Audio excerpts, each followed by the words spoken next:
and also the ladies and gentlemen. I know that you are waiting for a professor who is reputed in the field and also well known, but unfortunately the poor lady have to present today for you. I will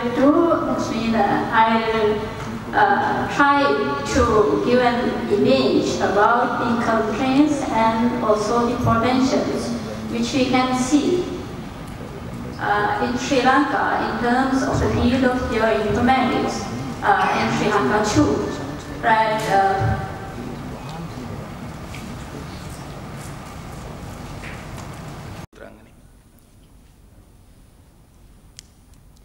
Thank you, sir. And chair, and also the distinguished guest and invitees, and also the ladies and gentlemen. I know that you are waiting for a professor who is reputed in the field and also well known, but unfortunately the poor lady have to present today for you.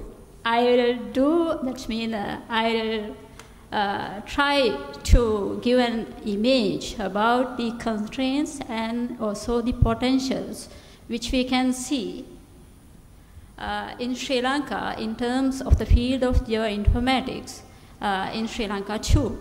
Right? As in the morning. And the presentation is outlined according to the content of the major application sectors of geoinformatics in Sri Lanka, the potential areas of geoinformatics in Sri Lanka, the constraints of implementation and development, the geoinformatics in terms of the data, the technology, the applications, and the administration. And I'll suggest few things that how we can overcome from these challenges or the constraints that we are facing today in the sector of geoinformation technology. And finally, I will give a few things about the NSDI, that is we are much concerned about today, about the National Spatial Data Infrastructure. Right. The first we will see that who need the spatial data.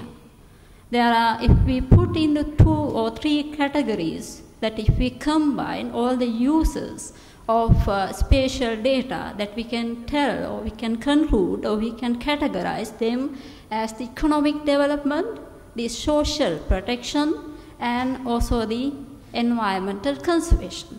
As we know that the environmental side or the environmental applications and also the economic development activities or the economic development sector, we somewhat touch, but the socio-economic protection or the socio-economic needs of the people is not addressed much in the geoinformation technology side of Sri Lanka compared to the other countries of the world.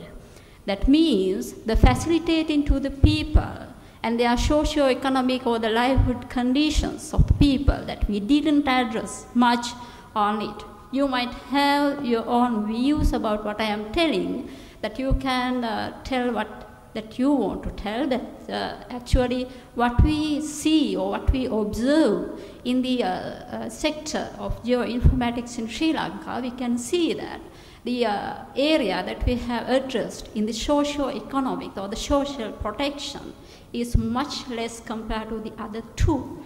And the area that they are asking in the 3 or the main 3 categories, that disaster management or the social government, environmental management, land management, and so on. You know than me that what are the sectors that we need these data. Right. So for the moment that we see, or we will see, what are the major areas that we are addressing in the terms of, or in the areas of geoinformation technology in Sri Lanka. So these are the basic areas, or these are the areas that we have mostly addressed in the field of geoinformation technology. As we know that from morning to till now, we discuss about how GIS can use in defense and security. At the same time, we discuss, and most of the application that we have heard in the morning to now, that they have much more concern about that how GIS and remote sensing or geoinformatics can apply in terms of the urban planning or the environment or the urban development. At the same time, we are using this technology in the resource management. For example, the soil, the mineral, the agricultural resources, vegetation, and also the wildlife. But it's still, there are areas that we have to address more on. And as the map makers always, the things come into our mind is when there is GIS, we have to develop maps sometimes. So therefore, sometimes, not all the time, and sometimes people are thinking geography is something map making, not as usual. But most of the time, the cartography is coming as one of the fields that we are using GIS and the other related technology in mostly. And also the coastal zone management because of the CCD, and utility management because of the utility providers, and infrastructure development in some extent at this, and also the disaster management today that we know that they are using GIS much. And what else? That what we can do further. So I can put so many things as we are experiencing so many areas that we can use GIS. So there are endless lists that we can put where we can use GIS or the geoinformation technology in the potential areas of where it is possible to apply or where it is used to apply and where it is need. That means countries need where it is occur. So I listed so many things, but as according to my experience, I ranked them as it is because you know the fisheries, it is a needful sector that we have to address because it is having greater potential because Sri Lanka is an island around the country that we are having this, the ocean. At the same time, you know the inland fisheries. We have so many water resources, so we can have the inland fisheries as well if we can apply the GIS or the geoinformatics. And precision farming. Now it is a well and also the needful area that we can use the geoinformation technology in terms of giving the valuable and also the correct data for the farmers as well as the market people about the situation about the farming. Now this is an area is in the most of the countries concerned much about using this geoinformation technology. At the same time, yield forecasting, traffic management, and crime analysis and so on. So here I will give some examples that how we can use geoinformation technology except the urban planning, natural disaster management, and also the urban the security. That there are some productive areas that we can use the geoinformation technology for the advancement of the country and also the well-being of the people of the country. So this, I told you the list is continue, and you know that environmental impact assessment today a bit that we are using the GIS and remote sensing, and flood monitoring that is need to have, and the climate change and the impact. That you know that the Sri Lanka is not exempt from the climate change. So we are also part of the climate change that we are getting affected. So therefore we have to address those areas too with the use of the geoinformation technology. Right, for example, how we can use the geoinformation technology in the precision farming.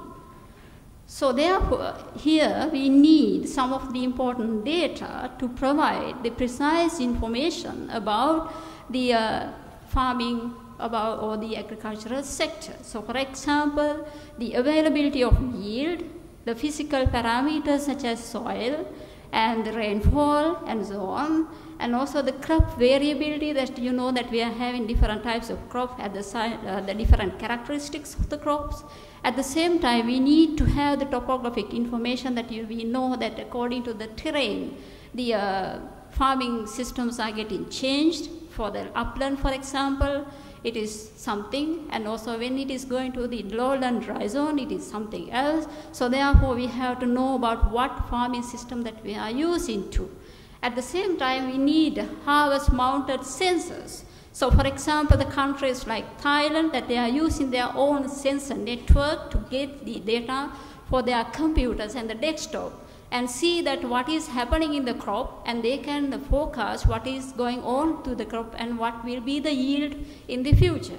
So those potentials that we are having, since we are in an agricultural country. So for example, if we can have all the information about our paddy cultivation, for example, then it is very good if it is can forecast and what will be the yield that we can gain from the land that we are cultivating for the country. Then it is a good advantage if it is possible. I hope if we can get a collective effort to do that, then it is a good and it is a valuable contribution to the country in using this geo-information technology. And the other sector that is highly we can use geo-information technology is the location-based services. As Dr. Tilanta Dambalagi told you, that geo-information technologies as GPS or the GNSS that we can widely use in terms of this location-based service. For example, the ATM service providing or the taxi service providing, and also the locating people on a map view, right? So then those, all the facilities if we can provide to the society, since we are going to have the tourist hub in the Asian region or the South Asia, and our tourism sector, it is getting huge potential of developing. So therefore, we can use this technology to provide all the location-based service for the community of the country, as well as those who are coming in such an environment to the country too. So that is a good potential area that we can, if we can invest and if we can do some of the studies to those areas to enhance in terms of the country. And other thing is the forest management. You know that we are having nice diversity of forest, which is not much addressed by ourselves. But if we can develop a good database about our forest, then it is a huge and good and also the valuable research for the country. For example, we don't know how many trees are there in the Singharaja forest, though it is a World Heritage Site. And if it is possible that we can map the diversity, that how many trees are there and how old they are, and how we can use the dendrochronology to address those areas. So if it is possible to have a spatial database to manage those type of things in the country, so it is a valuable contribution to the country's development too, and also at the same time the contribution to the natural environment also. So here there is an example that is coming from the United States of America, that they are having 500 trees of database, and they are specifying each species of the data or the trees, and they forecast and they tell that what they have to do with the trees. That we don't think that what the importance of the trees that we have to care, but there is the importance that you know that. So wider spectrum as a geographer, that, and we are thinking about the space, that we know that root system, the leaves, and the seasonal variation of the trees, and how when it is getting older, that what is the use of. So those all the things we can address, and we can tell that the society or the farmers or those who are governing with these the forest environment to use these valuable resources too. Right, I am going to help for the police this time, that since all of you are coming from the forces, so the crime is a valuable area that we can, or having high potential of using the geo-information technology. That you know that the crime is having a location all the times. So the crimes, for example, the Colombo is high density, but it is compared to the rural areas of the country. But so it means that it tells us that there is a location and also the temporal aspect. So the robberies normally cannot happen or normally not happening in the daytime, it's happening in the night time. Why is it? And where it is possible, for example. Where it is possible, for example. So robberies, why it is changed or why it is concentrated in the high density populated area? Why not in the rural area? And why it is in a specific time? So if the police department can concern about the trends and the patterns of the distribution of the crimes in a day and also a particular time period based on their location information, so then it is highly valuable for managing the crimes in the country too. So I'll tell you that. So there are things that we can get from these the criminal analysis. So for example, strategic crime mapping. So strategic crime mapping that we need to control the crime. So for example, they can give an idea about, understand the risk factors including businesses, buildings or other locations as drawing crime. So which buildings, for example, banks that they are having high risk of robberies, not in these small households. So we know that past experience, so many banks and the finance organization got attacked from these type of incidents. So therefore, we have high advantage or high potential of using this technology in managing these type of things. At the same time, tactical crime mapping, how it is possible. So we can see that crime generators, right, and crime attractors at the same time, who are the crime enablers. So there are some variations at the diversities. It is not, that means having the same importance and the same rates. So we have to identify, we have to see that what is the differences of these crime generating and the crime distribution. Then if we can use the technology, then it is easily possible to manage these type of issues. So this is, for example, what has happened or what has done in the United States of America. So simply you can see this type of data, it is very essential in managing the crime. For example, so you can see in the date, the time of the date or the day, it is in the midnight to 12 noon in the evening, in the daytime. And you can see how it's varied, the criminal activities of the people, right? And at the same time, you can see that how it has spatially varied. Some locations you can see it is in the night time, more criminal activities. And sometimes you can see it is in the daytime. How is it and why is it, right? So always it doesn't have to have the criminal, now it is, it is like in the geospatial technologies, the criminal activities are also getting high advantage of the technologies, right? So on the way, then when we are traveling, that the people can trap us and they can kill us, right? How we can manage those type of things, right? So monitoring long time of spatial temporal data about criminal, then it is good to analyze those type of issues. As since of the most of audience from the security and the defense sector, so I think it is an area that we can concern about how we can use in GIS. And the other important sector that I told is the fisheries, right? So for example, I'm not going to deal, that means if I going to talk in the continuation, that means it take long time, but fisheries, that how we can use geo-information technology. So it doesn't mean that only GIS it is possible, but we have to get the support from remote sensing technologies as well as GPS to monitor to identify the fisheries potential. So for example, if you want to see that where the tuna population available according to the sea surface temperature and also the zooplankton and also according to the chlorophyll A concentration. So those are the needful factors to identify the particular type of fish population in certain area. If it is possible to use that type of technology, see that how capable if it is, right? So since we are around that means an islandic location, how nice if we can use those technology. But still, that we don't address such a amount of this field, so we can use that technology. At the same time, so the freshwater farming or freshwater so many things. So you are eating freshwater fish and shrimp, right? So many things, but we have to contribute in ourselves that how we can develop the sectors in using or by using these geospatial technologies. And you know that so many studies that means so many comments came about these managing the urban environment and how we can manage or how we can get the information about the traffic, that means traffic jams.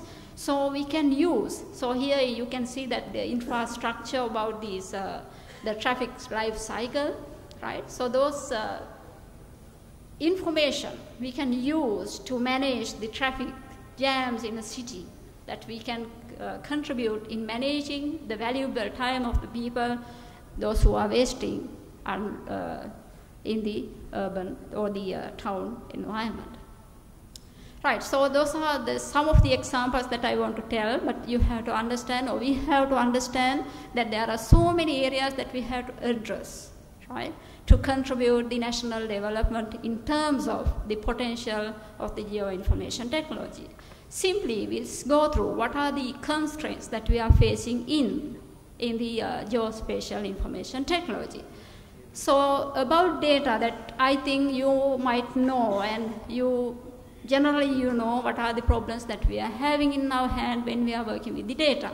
So I listed few things, and basically I want to tell we have to follow the standards. Otherwise, the data sharing will be a problem. That we know that OGC is always telling that we have to follow, and they have given some of the guidelines to what we have to do about our data. At the same time, the time is a factor. I heard the near real time and the real time, what extent that we have to use. We have to go in the real time, or we have to use near real time. It depends. And it depends the application that we are going to use. At the same time, what about the accuracy? What about the interoperability?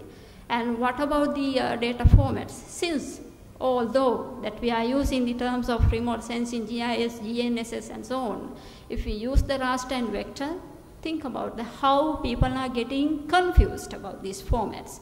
Even the experts are getting sometimes confused which type of data that we have to use, in what extent and in which occasions, right? So therefore, that we have to know about what data that we need, in what format that we need.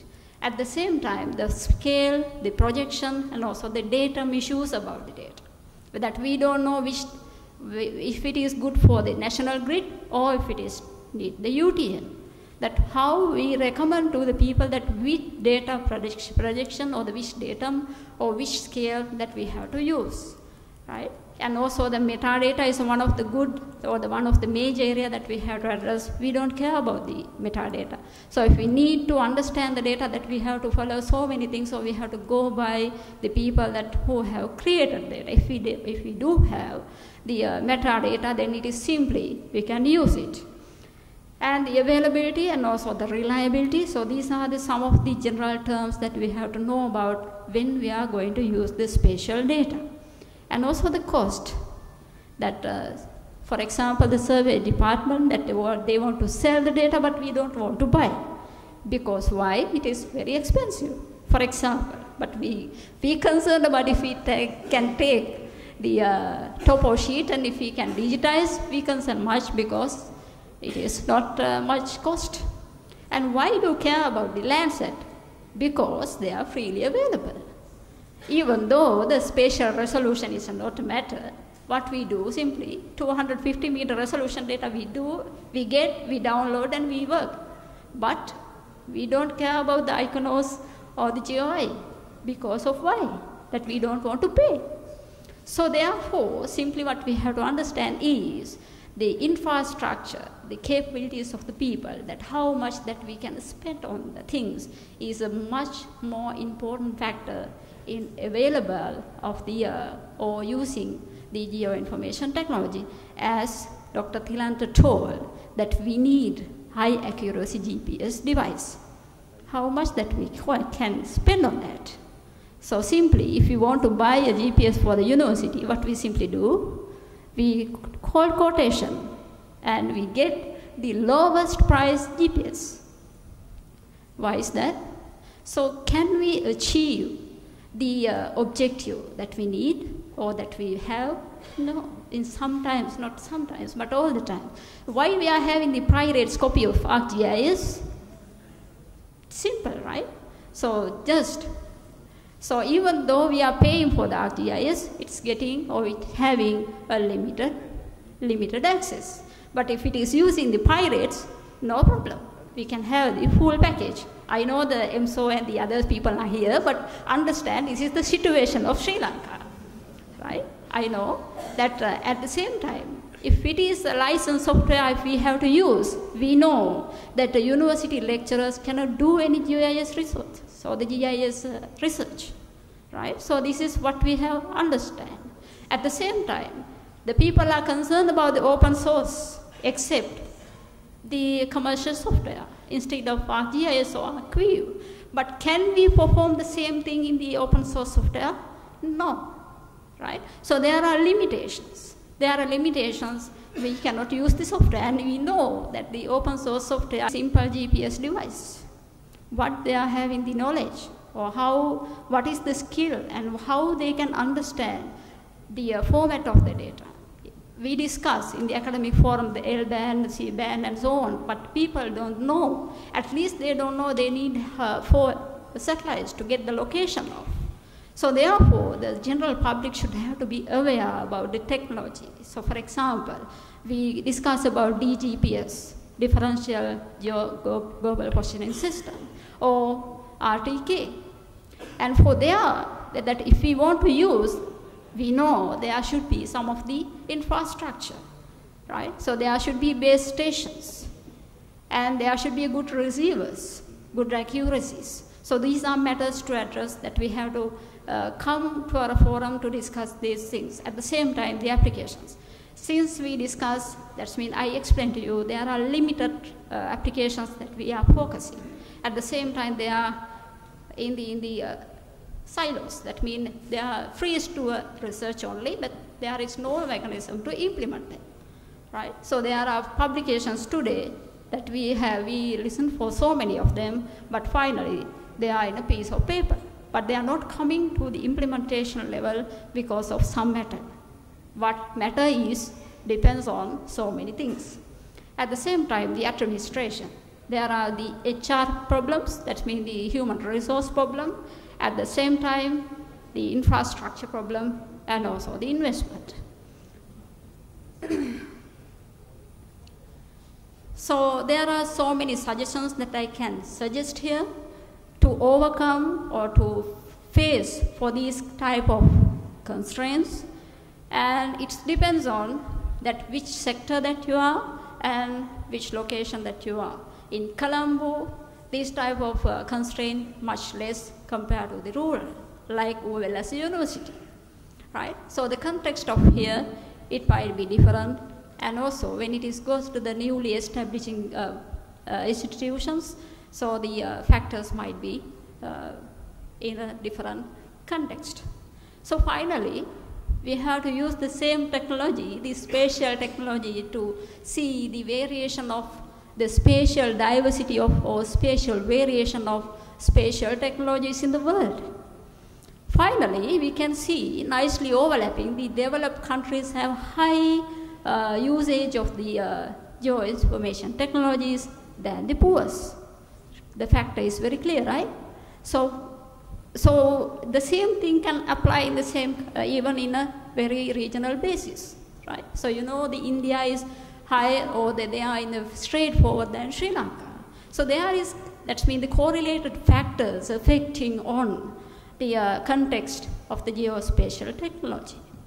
So we can, simply I can list, but you might have your own views about these constraints and how we can overcome these things.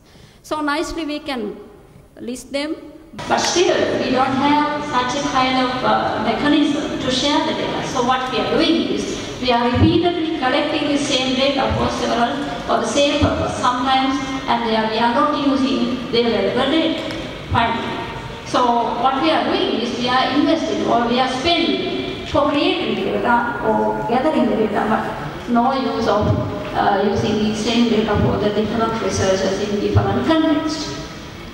At the same time, the implementation of participatory GIS, I will suggest this one. The participatory GIS is a good approach that if we can implement. In there, not only the top level of the research is contributing or the contributing of developing or creating spatial data, but still, the ordinary people. They can create several types of map and they can give their valuable comments about what we are doing. So for example, the train tracking system, if we can get the participatory approach from the passengers, for those who are traveling or using the train system, right? So it is giving you much good advantage, much good contribution, and also the valuable, that means the findings, if we have this participatory approach. Right, I will use this opportunity to use this NSDI, for example. We know what is NSDI. It is giving the facilities to use and share the spatial data, where they need it and why they need it, and also in which form that we need it. At the same time, that is best done by the adaptive and infrastructure approach. So we need a good infrastructure approach to have a national spatial data infrastructure. Why is the justification is the SDI or the national spatial data infrastructure provide the basis for spatial data discovery, the evaluation, and also the application for users and the providers from many different sources, and also for a wide group of potential areas. So we are collecting different data from different locations, and if we can share this different data in different locations for a particular purpose, so it is giving a huge advantage for us to have good and valuable contribution in terms of national development of the country. Right, so if we are having NSDI, it is giving the facilities of cooperating organizations and also the individuals, following the mutually accepted standards, developing common-based themes of data, establishing policies and plans that ensure the flow of data between different agencies, using electronic technology to help find and share geographic information. How nice, right? In Sri Lanka, if we can have this type of environment, how feasible and how good for our studies. Right, what to do if we have or if we don't have, right? So we need to move in basis of your information technology from the statistics and standalone data collection, and also to knowledge generation and sharing. At the same time, we can use the dissemination and also the technology. At the same time, the organized data so that information, that means spatially available or enable, that we produce as when it is needed. So simply we know that data demand of time. We don't care about the ancient data. We need the timely data for a particular purpose. How it is possible, right? So different departments says that which data is mine and which data is yours. So it will be a problem. You can see that how they are struggling about the railway, right? I don't know how you will understand the picture, but I'm not going to tell you, but you can understand while looking at the picture that different people are having different, that's their own right for the particular property, right? So for example, if I generate the data for my research, I thought it is not yours, that is mine, I cannot give it, right? So if the same or all the people who are doing the research is doing the or repeating the same thing, that how it's come as a data sharing environment. So there I am going to stop, that we have to understand that we are creating different types of data using remote sensing, GIS or GPS, that we are having we should have to have a mechanism to share those data and also to use in a potential environment to facilitate countries and their people, and also simply our neighbors or our citizens. I like if it is possible to facilitate or to enhance the living condition of the people by using this geo-information technology. So therefore, I conclude here, we'll move forward with geo-information technology for the betterment of the nation. Thank you.